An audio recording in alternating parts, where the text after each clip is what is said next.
I focus really on identity and access management, access governance.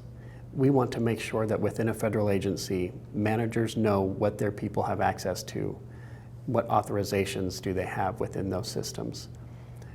We want them to be able to make decisions about should that person still have access and be able to quickly and effectively certify the access of their direct reports.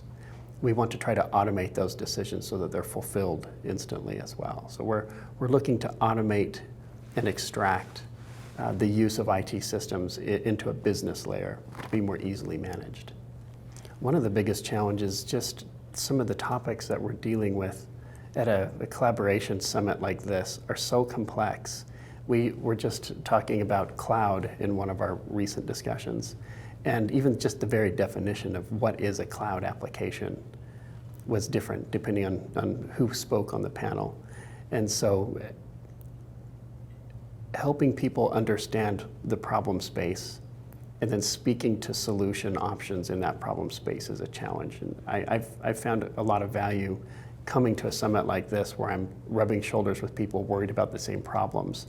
We help each other to both innovate and learn in that space. One of those success stories that I've been authorized to speak of and have in recent interviews with Federal News Radio, for example, is one of the first implementations of PIV-derived credentials. One of the limiting factors that we have in federal government is the form factor of a physical smart card around our neck. For the Census Bureau, they're about to ramp up to almost 1 million temporary workers to go out and perform surveys. And can you imagine those survey workers having to pull their PIV card out of their badge, place it into a sleeve on their mobile device, perform the transaction, pull the PIV card back out, and rebadge in front of the citizen? It's just not feasible. But we also don't want them doing a non-compliant authentication on their mobile device. We want that data to be protected with a multi-factor authentication mechanism that's a strong credential. So we developed a derived PIV solution that allows those field agents to register with a physical PIV card and request a virtual version of that PIV card to be created on the mobile device. That mobile device now is the thing that they have, and the PIN that they know is the thing that they can use to also provide the additional factor of authentication. So now that PIV strong authentication credential is not just in the card, it's in the device. And they're out there in the field performing surveys with compliant authentication, secure data transmission and storage on the device. And it's protected with a futuristic digital PIV card. I've been demonstrating with my watch. I have the ability to provision an ID, a strong credential to my watch and access applications, access computing systems with my watch as the second factor. I do believe that in the future, it will be possible for us to get physical security access. I right now with my watch pay for my meal at the restaurant or at Whole Foods or other places. I believe that I will be able to enter a federal facility pressing my finger on my watch, providing my biometric, and Apple paying into the facility, where we've built that now successfully for the Census Bureau. And we conducted, I believe, the first NIST Special Publication 879-2 assessment for becoming a derived PIV credential issuer. And I believe Census is the first one to have conducted and passed that assessment out of the entire federal government. So that was a really fun accomplishment. You know, as a vendor, I come to an event like this hoping to meet new people, make new connections.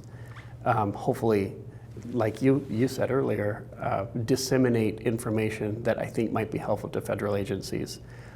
The one takeaway I have from this is don't come with that in mind. When you're coming to meet with a group of people like this at this kind of summit, where you have chief information security officers, you have CIOs, CXOs at multiple levels, decision makers and people running their agencies. When you're meeting with these people, you're here to learn.